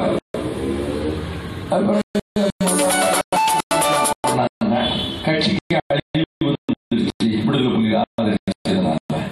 ஆகவே நம்ம என்ன செய்யறது? 2 பேர் தயார் வச்சிருந்தாரு. கப்பல்ல இருந்து நமக்கு தூக்கி கல்ல போட்டுவிடானே ஒருத்தர் பேசுறோம். இன்னொரு பேசினாங்க. நியாயமா பேசினாங்க. கோசி மணி கலைஞருடைய விசுவாசி. அவர் இருந்துச்சு சம்பந்தப்பட்ட வைகோவிட்டே இது ஒரு விளக்கம் கேட்டிருந்தீங்களே. கலைஞருக்கு எதிர்பார்க்க கோசி மணி கிட்ட இருந்து இப்படி நம்மளை நெஞ்சில குத்துவான். அவரே சொன்னாரு, நீ என்ன தாயாரி அவருக்கு தயாராது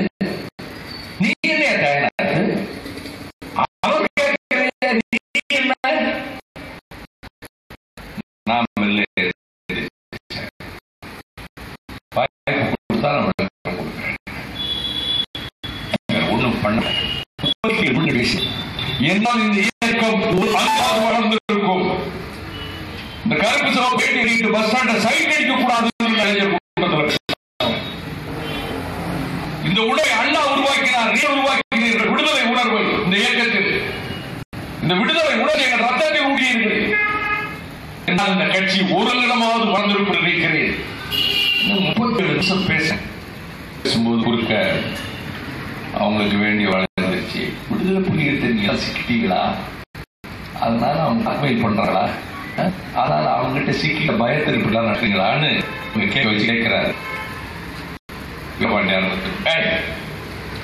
அவர் விளக்குகிறார். நீங்க யாரியா இதை கேட்க, நீ உட்கார் அந்த வரட்டான். 37 நிமிடம் பேசி திரும்புறேன். மந்தைக்கு அப்படியே குறிக்குது. அன்பில் உயிரோடு இல்லையே, விடமாட்டேன். அன்பில் இருந்தா சண்டை கட்டி இருப்பாரு, சண்டை கட்டி இருப்பாரு, நடத்த விட மாட்டார் கூட்டத்தை. மண்ணை எங்க வீட்டுக்கு வந்தோம் என்று சொல்லியிருக்காரு. ராத்திரி பிரயாணம் பண்றே இந்த கட்சிக்கு அடுத்து யாரு இருக்கா, இந்த கட்சி நடத்த யாரு இருக்கா, இப்படி எல்லாம் பிரயாணம் பண்ணலாமா அப்படி உரிமையோடு போயிட்டு பட்டுக்கோட்டை அழகிரியை பாக்குற மாதிரி உன்னை நான் பாக்குறேன். அவரு ஒளிக்கத்து போட்டாங்க. ஒரு மணி கேட்டு போயிரு 2 அடி திரும்ப வந்த. ஏனால் எங்கள் இயக்க நடவடிக்கைகளால் ஏதானும் கீழ் நடந்ததாக கருதினால் மன்னித்துக் கொள்ளும்படி கேட்டுக் கொள்கிறேன் அப்படின்னு போயிட்டு அமைப்பு செயலாளர் மீது நான் போராட்டம். கலைஞர் வாழ்க்கையில இதுவரைக்கும் தோற்றதே கிடையாது. அவர் 1.5 மணி நேரம் பேசினார் கலைஞர். நீங்க 35 நிமிஷம் பேசுனீங்க. மொத்த செயற்குழு ஒரு பக்கம் திரும்பிடுச்சு. ஒரு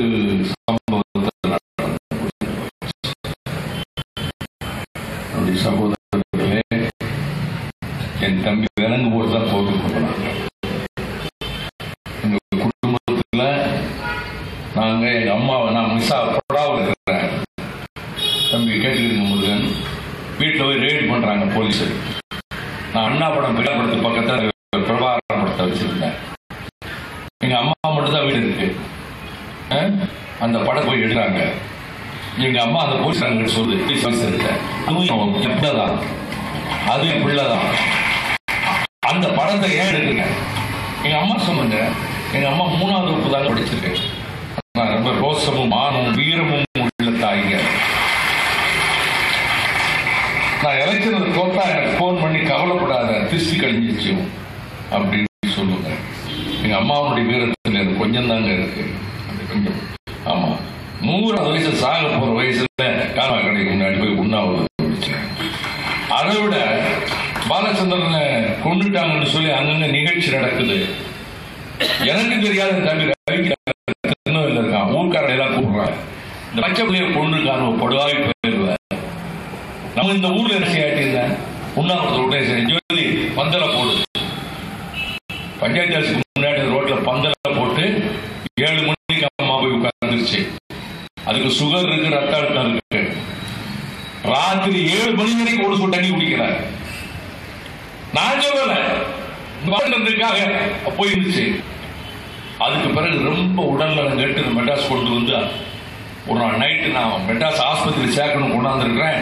11:30 மணிக்கு நான் மூச்சு வழிய வர்றேன். அம்மா இருக்க ரொம்ப திறந்து பார்ப்போம் பார்த்தா முறை கழுது இப்படி கூப்பிடுது, பேச முடியாது, இப்படி கூப்பிடுது. பயந்து எனக்கு ஒன்றும் ஓடலை. எந்த டாக்டர்கிட்ட கேட்கறது என்னன்னு மாடிக்கு போயிட்டு இறங்கும் போது அம்மா செத்துரும் நினைச்சுட்டு தான் மாடிக்கு ஓடி தீர வரேன். படியில் இறங்கும் போது அம்மா அநேகமா செத்துரும் அப்படின்னு உடனே நானும் என் ஒய்ஃபும் காரில் வச்சு அப்புறம் கொண்டு வந்து வராங்க. 1 மணிக்கு காப்பாற்றிட்டாங்க. அவங்க சொன்னாங்க, உங்களுக்கு சுகர் இருக்கு, உண்ணாவிரதம் வந்திருக்காங்க, இந்த மாதிரிலாம் இருக்கக்கூடாது இனிமே அப்படின்னு சொன்னாங்க. பாலச்சந்திரனுக்காக தாய் உண்ணாவிரதம், என் தம்பி விலங்க சுமந்தான். நாங்க விளம்பரப்படல, இதை சொல்லி பதவி கேட்கல. என்ன விட அவன் இதுல லிஸ்ட் அந்த ரிஸ்க்ல நாங்க மொத்தமா குடும்பமே அழிப்போம். அது வேண்டாம் சொல்ல புலிகளுக்காக செஞ்சிடும். அதுக்கு பிறகு என்னப்பா 17 பேர் தான் கையாளுப்பாங்க, 3 பேர் நல்லா இருந்தான். இந்த 3 பேர் அனுப்பணும்ல காங்கிரஸ் கொடிய கார்ல கட்டினேன். 3 பேர் கதர் வேட்டி கதர் சட்டை கொடுத்தேன். டிரைவர் மணி விட்டு அவனுக்கு ஒரு கதர் சட்டை கருவி கட்டி கொடுத்தேன். கார் வாடகை எடுத்தேன். இவனை ஓட்ட சொன்னேன். நேர மெட்ராஸ் ஓட்டி அண்ணா நகர் வீட்டுல இந்த 3 பேர் விட்டுருட்டேன். அவன் நேர காங்கிரஸ் கொடி கட்டின கார்ல ஒண்ணாந்து மெட்ராஸ் வந்து வீட்டுல விட்டான். இது பிறகு என்ன ஆச்சுன்னா அங்க அரெஸ்ட் பண்ணியாச்சு. புலிதேவர் சிலையை நான் திறந்து வச்சுட்டு வரேன். அந்த சிலை தின புலாவில் நான் பேசினதை கேட்டுட்டு பயங்கரமா விழுப்புரிச்சு பேசினேன். பொன்முத்துராமன் சொல்றாரு, எவன் நாளை ராத்திரி வரைக்கும் நம்ம வீட்டில் இருக்க முடியாது. கங்கபாண்டிய நான் இப்படியே ராஜபாண்டிய வழியா நான் மல்லாகணத்துக்கு போயிருந்தேன். நேரு சொன்னாரு, நான் இப்பவே திருச்சிக்கு போயிருந்தேன். காதர் பாய்ச்சா வெள்ளச்சாமி மட்டும் என்னப்பா வந்துடும், நான் முதுகுளத்தூர் போயிருந்தேன், நான் கமிதிக்கு போயிருந்தேன்னு போயிட்டேன். நான் கிடையாது, ட்ரெயின் லேட்டா வருது. வீட்டு வாசல்ல எங்க அம்மா ஒய்ஃபு கவலையா இருந்துகிட்டு இருக்கு. என்னன்னு கேட்டேன். அந்த எல்லாரும் தம்பியோட எல்லாம் அரெஸ்ட் பண்ணிட்டாங்க. இப்ப என்ன ரைடு வரலாம். 3 பேரை வீட்டுல வச்சிருக்காங்க. என் ஒய்ஃப் தனியால இருக்கு, யாரும் தெரியாது. அந்த அரெஸ்ட் பண்ணி செலவுல வருது. அடுத்த ரவுண்டுக்கு வந்துடும். என்ன செஞ்சீங்க? சத்யேந்திர டாக்டர் கராங்க. அது பெரியாருடைய குடும்பம், பெரியார் வழியில வந்த குடும்பம். அவர் வீட்டுக்கு போன் பண்ணி டாக்டர் கராங்க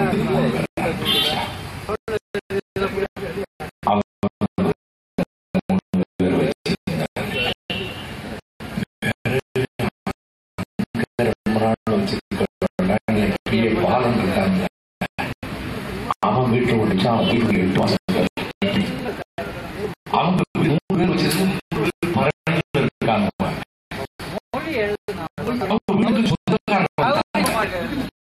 அங்க பாரத கூட அலைகிறான தியாகம் பண்ண ஒவ்வொருத்தனும் தியாகம் பண்ணவனுவ. பிறகு அங்க இருந்து 2 பேரை வச்சுட்டு ஒருத்தனை மட்டும் கொண்டு வந்தாச்சு. அவன் பேர் செவன். இவனை கண்டுபிடித்து கொடுக்கிறது 10,000 பரிசுக்கு போட்டோ வந்துருச்சு. நல்லா கேட்கணும். என் அக்கா மகன் மூத்த வளர்த்திருக்கான்ல, அவர் தங்கச்சி அக்கா மகளை கட்டினவர் வந்து இங்க இருந்தார். அந்த வீட்டுக்கு செவன் அவங்க வச்சுக்காங்க. டிவி பார்த்துட்டு செவனாம் படத்தை போட்டு இவரு கண்டுபிடித்து கொடுப்பவருக்கு 10,000 பரிசு அவருக்கு எப்படியோ. உடனே அக்கா மகன் இருக்காங்களே அப்த மகளை கட்டினவன், அவன் மோட்டர் பைக்ல போய் அவன் ஏற்றிக்கிட்டு சரியில கொண்டு போய் பஸ்ல ஏற்றி விட்டான். பெங்களூர் போடணும், பெங்களூர் போடணும் சொல்லிட்டு பின்னாடியே போறான். ஒரு 2 போலீஸ் 2 பேர் வந்து பஸ் வச்சுட்டான்.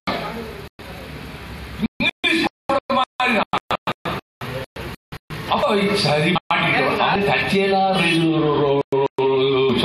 பண்ணியிருக்காங்க. இவன் சிக்கல செவத்தான் தான் பெட்டி எடுத்துக்கொண்டாங்க என்று கொடுத்தவன். அவன் போயிட்டான். கடைசியில செவத்தான படத்துல வச்சு நான் தான் அனுப்பிவிட்டேன். போயிட்டான். இவ்வளவு நிகழ்வுகளும் நடந்திருக்குன்னு சொன்னா அதோடு போயிட்டான். அதனால வந்து இந்த வாழ்க்கையில இந்த புலிகளோட இருந்ததுல இதெல்லாம் வந்து பெருமைப்படுறது சொல்ல என்னையே விடுதலை புலி இயக்கத்தில் ஒரு முக்கியமான அங்கம்னு சொல்லி எனக்கு கொடுக்க மாட்டேங்கிறான். எல்லாரும் கேட்டான். நான் தகவல் எடுக்கிறது, பிஸ்டல் எய்ம் பண்றது எல்லாத்தையும் போட்டாங்க.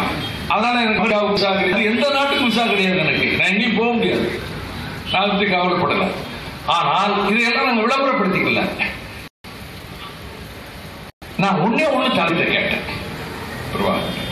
எனக்கு ஒரே ஒரு ஆசை தம்பி, என்ன சுதந்திர தமிழில் அமைஞ்ச பிறகு நீங்க அதிபர்னா அதில் வர மாட்டேன். மேத்தியா மாதிரி ஒருத்தர் அதிபரை உட்கார வச்சிருவேன்.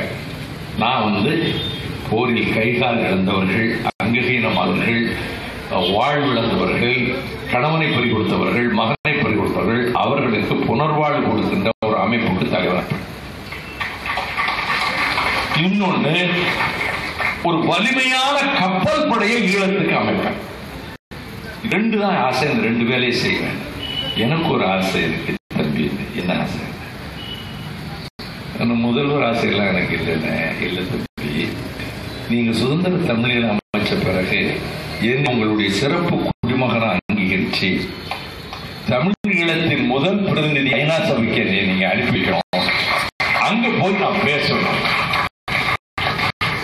என்ன இதை செய்ய மாட்டோமா நாங்க உங்களுக்கு? அதனால அடுத்த கட்டத்துக்கு முன்னெடுத்து செல்ல வேண்டிய கடமை நமக்கு இருக்கிறது. சொல்றான் இந்த புலி சொல்லி நமக்கு ஓட்டு வாங்கிட்டாரு. நம்ம எவ்வளவு நினைக்கிறேன் நல்ல ரீடர், எக்கனாமிக்ஸ் தெரியுது, எல்லாம் தெரியுது, சோசியாலஜி தெரியுது, சோசியல் ஜஸ்டிஸ் தெரியுது, நம்ம நதிகளுக்கு போராடுறீங்க, எல்லாம் ரைட்.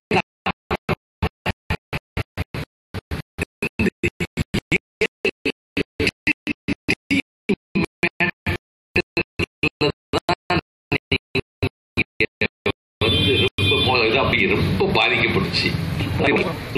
போடுறதுக்கும் பாலம் கட்டுறதுக்கும் மராமத்து மந்திரி பார்க்கறதுக்குமா பிறந்திருக்கிறேன். அது யாரும் செய்யலாம். ஒரு இனத்தின் விடுதலைக்கு என் வாழ் பயன்படுவானால் அதற்கு நான் பயன்படுவேன். இந்த தமிழனுக்கு தேசம் அமைவதற்கு என்னுடைய உழைப்பும் பேச்சும் பயன்படுமானால் அதற்கு நான் பயன்படுவேன்.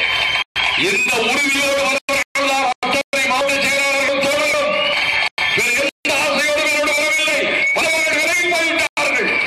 அது எந்த மாதிரி வருவார்கள் மூப்பார்கள் வந்து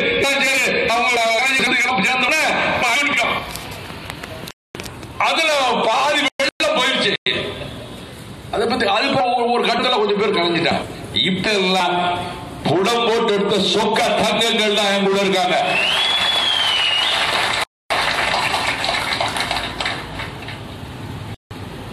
இந்த லெட்டர்ல இதை யாராவது வெளிப்படுத்தினா இந்த புகழேந்தி தகராசுங்கிற ஒரு மனுஷனை தவிர எழுத்தாளர்கள் யாராவது 27 வருஷத்துக்கு முன்னாடி தலைவர் பிரபாகரன் கலைஞருக்கு எழுதின கடிதத்தில்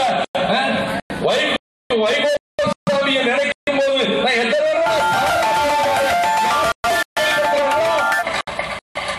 என்னை கண்டப்படுத்த செய்தி வந்தா அழைக்கலாம். அதை பத்தி கவலைப்படல. 27 வருஷமா வெளியிடாம இப்ப ஏன் வெளியிட்டாருன்னு ஒருத்தன் வாட்ஸ்அப் போடுறான்.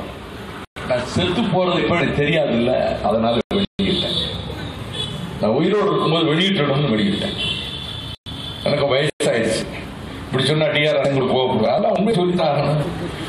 உமர் முக்தார் வயசுல எப்படி நடந்தானோ அதை அப்படி நடப்பதற்கும் தயாராக வைகோ இருக்கிறான். அதனால நான் வெளியிட்டேன். என் தோழர்களுக்கு தெரியணும், என் கண்மணிகளுக்கு தெரியணும், என் கட்சிக்காரர்களுக்கு தெரியணும். அவர் நினைச்சாரு இந்த லெட்டரு கிழிச்சு போட்டேன்டார். ராஜீவ்காந்தி மறுநாள் நீங்க ஒரு லெட்டர் கொடுத்தீங்கல்ல, அதை நான் கிழிச்சு போட்டேன். எந்த லெட்டரையும் கிழிக்க மாட்டாரு. ஒரு வேளையை கிழிச்சிருப்பாரு, இவங்களுக்கு கிடைச்சக்கூடாது. இதுக்கு காப்பி எடுத்திருப்பான்னு அவர் நினைக்கவே இல்லை. எனக்கு அந்த ஐடியா தோணலையே. புலிகளுக்கு தானே ஐடியா தெரியும். அதனால புலிகள் என்னை விட தலைவர்கள்.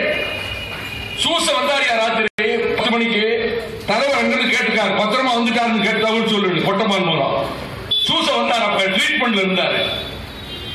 வந்து பார்த்துட்டு அவங்க வேலையெல்லாம் சேர்ந்துட்டீங்க தலைவர் கேட்டாரு. பிறகு தலைவர் ஒரு கடிதம் கொடுத்திருக்காரு கலைஞர்கிட்ட கொடுத்து. அது ஒரு காப்பி எடுத்தா நல்லது. இந்நேரம் போய் எங்க எடுக்க முடியும்? என்கிட்ட கொடுங்க. எங்க போனாலும் என்ன செஞ்சாரோ தெரியல. ஒரு காப்பி எடுத்து கொண்டாந்து கொடுத்துட்டார். ஒரே காப்பி ஒரிஜினல் கொண்டு கலைஞர்கிட்ட கொடுத்துட்டேன். இந்த ஒரு காப்பியை என் வீட்டில் வைக்காம வேற ஒரு இடத்துல பெட்டியில் வச்சு பத்திரமா வச்சேன். இதையும் தலைவர் பிரபாகரன் கழுத்தில் அறிவித்த நானும் சயனடு குப்பியை கழுத்தில் அணிந்தவன் தான். வைகோ சாதாரணவன் அல்ல. அவன் விடுதலை புரிந்தான்.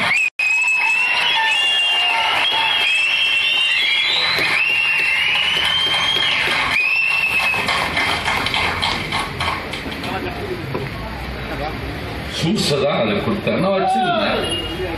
கலைஞர் நினைச்சிருப்பாரு, நம்ம தான் எமகாரன் எல்லா லெட்டரும் வச்சிருப்போம்னு பார்த்தா இவன் குருநாதர்கிட்ட பயிற்சி எடுப்பான் இல்லையா.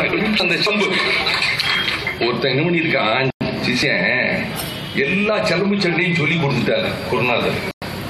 பூராத்தையும் சொல்லி கொடுத்த உடனே அவரு பாத்தியார நம்மளே போட்டு பார்த்துருவோம் அப்படின்னு எனக்கு சிலம்பம் தெரியும், கிராமத்துல சிலம்பம் படிச்சவன். குருநாதர் என்ன நம்மளே சண்டை கிடைக்கும் போட்டு யோசனை கேட்டிருக்கான். அகப்பச்சலம்புன்னு சொல்லு, அப்ப அகப்பச்சலம்பு சொல்லி கொடுக்க நினைப்பான். அப்படி கிராமத்துல சொல்லிக்கிடுவாங்க. அது மாதிரி அண்ணன் நீங்க எத்தனையோ லெட்டர்களை வச்சிருந்திருக்கீங்க, ஆனா இந்த லெட்டர்ல இப்படி நீங்க சிக்குவீங்கன்னு நீங்க நினைக்கல. இது எனக்கு வாழ்க்கையில் எனக்கு உங்களுக்கு சோனியா காந்தி எழுதிய கடிதம் தான் உலகத்தில் எனக்கு கிடைத்த மிகப்பெரிய பரிசு அறிவிச்சீங்க. பெரியார் எழுதுனதை சொல்லல, அண்ணா எழுதுனதை சொல்லல. என் வாழ்க்கையில் எனக்கு கிடைத்த மிகப்பெரிய கிரீடம் சோனியா காந்தியை பாராட்டி எழுதிய கடிதம் சொன்னீங்க. அது உங்க லெவல், இது ஏ லெவல்.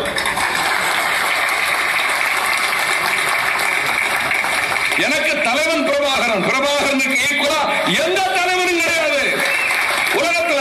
லெனின் சொல்லலாம், ஹோசிமின் சொல்லலாம், நேதாஜி சொல்லலாம், ஒழுக்கமா இருந்தாங்க. மத்த எந்த தலைவனுக்கும் தனி மனித ஒழுக்கம் கிடையாது. நான் யாரையும் பேர் சொல்ல விரும்பல. என் தலைவன் பிரபாகரன் தனி மனித ஒழுக்கம், அந்த பண்பும் உள்ள. மாவீரர் நிகழ்ச்சி என்பது உறுதி எடுத்துக் கொள்வதற்காக மடிந்தார்களே இந்த சொர்ணத்தை பற்றி சொன்னாரு. இதை மட்டும் சொல்லி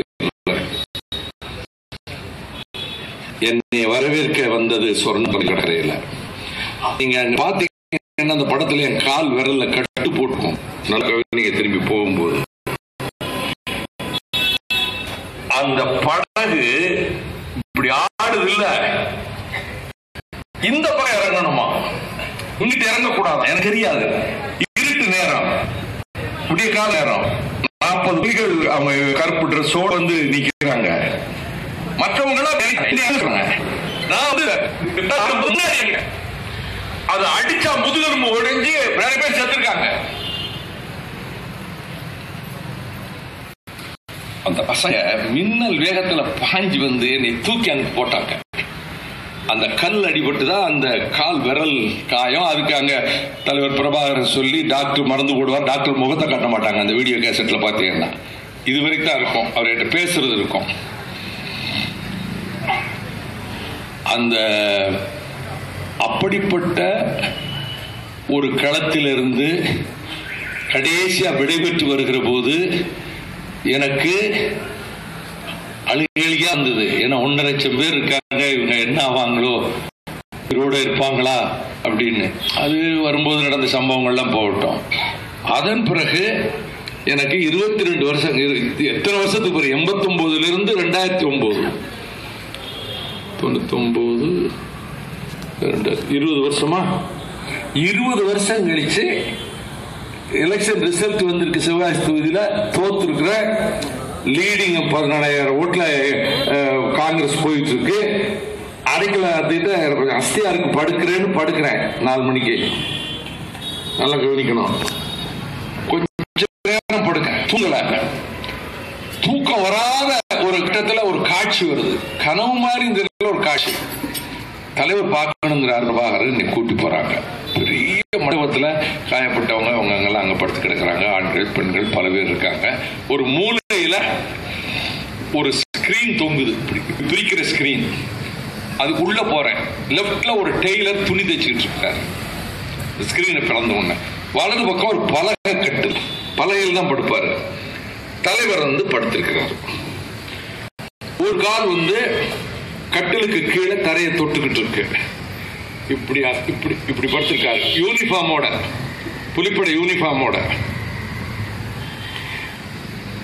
வர சொல்லிட்டு தூக்கம் எவ்வளவு வசதியோ, எவ்வளவு மனவேதனை களைப்போ, தூங்கட்டும் அப்படின்னு நினைக்கிறேன். காட்சி அதோட முடிஞ்சு போச்சு. எந்திரிச்சு உட்கார்ந்து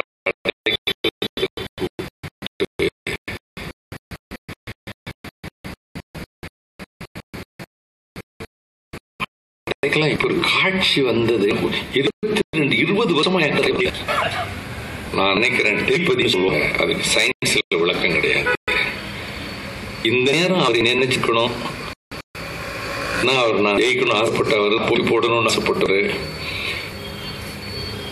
ஆஸ்லோவுக்கு போகணும்னு வற்புறுத்தி நான் போனேன். அவர் நினைச்சணும் அப்படின்னு என் மனசுல படுது.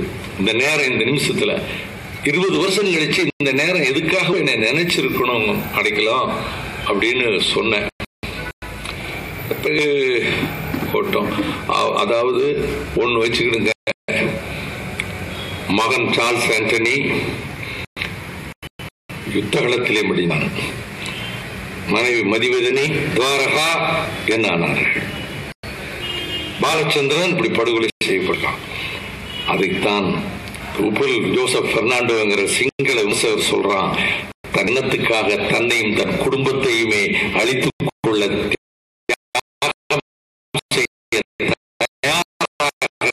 மாபெரும் தலைவன் பிரபாகரன் சொல்லி சொன்னான். இங்க பிள்ளைகளுக்கு, பேர பிள்ளைகளுக்கு பதவிகள் தாங்கி கிடக்கிறான். அதனால நம்ம பொறுத்தவரை நம்ம நல்லா இருக்கிறையா. இந்த ஈழ விடுதலை என்பது சோனிகளுக்கு தம்பி சும்மா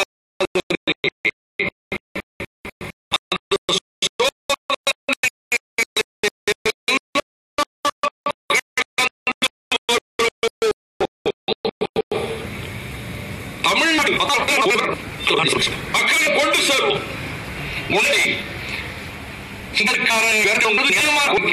இது மறுக்க முடியாது. பொது வாக்கெடுப்பு என்பது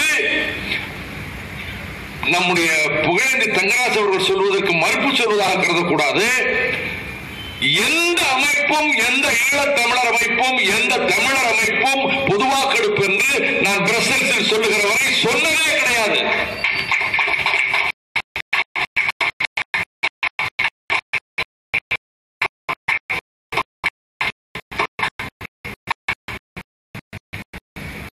அந்த மாதிரி யாராவது ஒரு ஆதாரம் கொடுத்தால் இனி ரெஃபரண்டம் தாங்கிறது நான் பெரிய அறிவாளி இல்ல. என்ன பேசுறது பேசுறது யோசிச்சுட்டே இருக்கேன். மட்டும் ஒரு டீ குடிச்சிட்டு குறுக்கு நடுக்கு அலைஞ்சிட்டே என்ன பேசுறது என்னை அறியாம போடி தட்டுது. ரெஃபரண்டம் கேப்போ இயற்கை தாய் என்னை கேட்க வைக்கிறாள். இப்படி கேள்வி இப்படி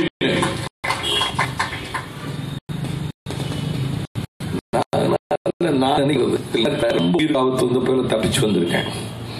3 தடவை தப்பிச்சு வந்திருக்கேன். ஒன்னு சுத்தி சுட்டப்ப நான் தப்பிச்சேன். அடுத்தது மகாபலிபுரத்துல சத்யாவோட படகுல போய் கடல்ல மூழ்கி போயிருக்க வேண்டியவன். அதுல உயிர் தப்பியது உலக அதிசயம். தப்புனது கார்ல நானும் அருணகிரி போகும்போது டிரைவர் துறை ஓட்டி போகும்போது எதுக்க வந்த லாரியில சாக வேண்டியது. நடுவுல ஒரு அடி உயரம் உள்ள அந்த மிடில் உலகத்துல எந்த டிரைவராலும் ஏற்றி கொண்டு என்னை காப்பாத்திட்டான்.